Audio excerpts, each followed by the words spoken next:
Hello, so this is my uh, class presentation on race and ethnicity in sport. Um, so I would like to say that, sport is a common denominator for everyone. Everybody loves sports that I can think of. And it's a way of starting conversations, get to know one another. People like to play it, people like to watch it. And so it's very popular. Um, there are different types of sport.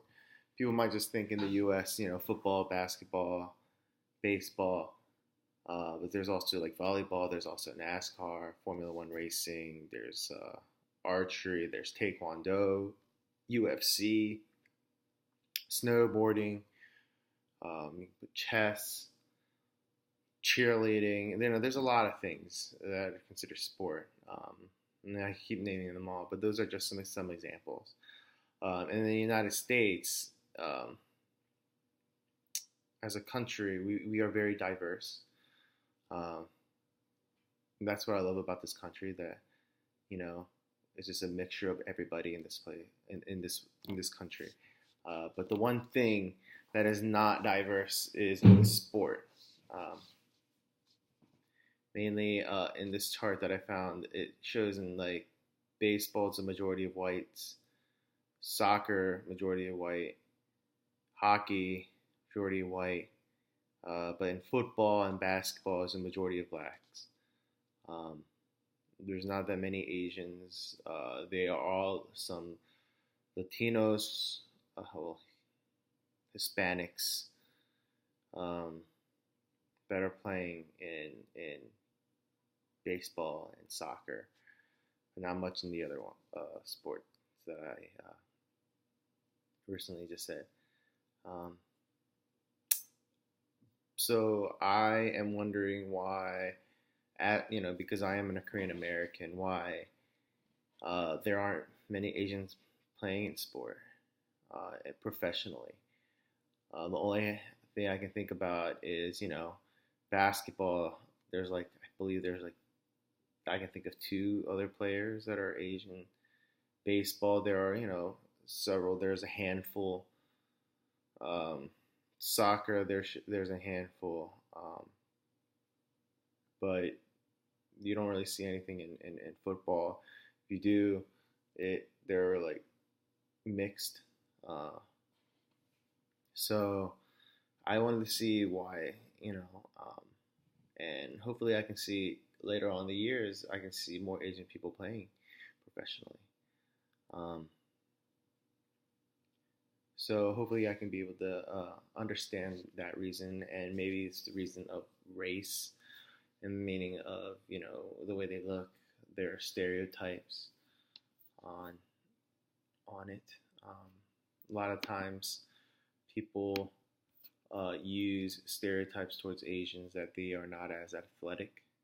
So hopefully that's not the case, but that's what we go through.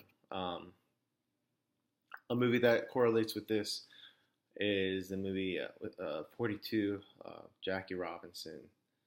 Um, Very uh, influential movie, and just being able to understand what he went through. Um, being the first black player to play in a white league, he's the one that changed everything from that point on, and gave hope to younger players that they had a chance to make it to the major leagues. Um, and so today, in memory of him,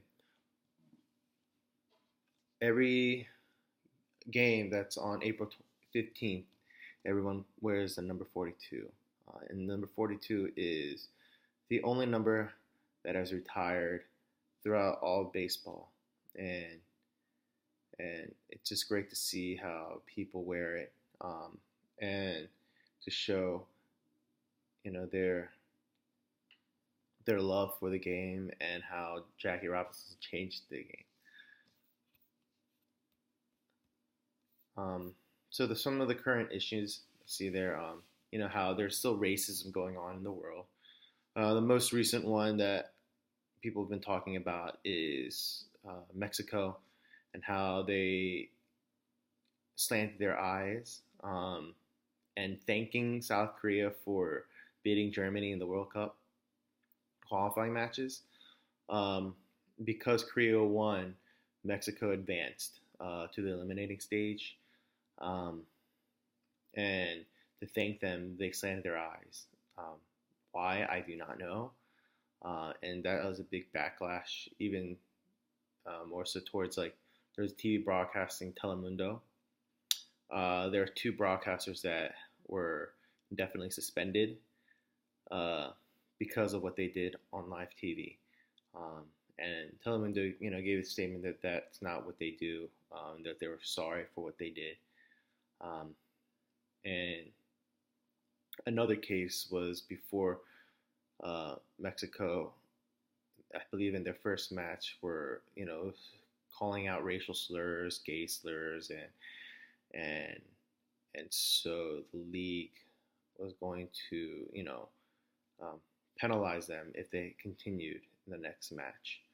And so luckily they hadn't done that, but this is what happened next, and I don't get it. Um, you know, why would people do those kind of gestures?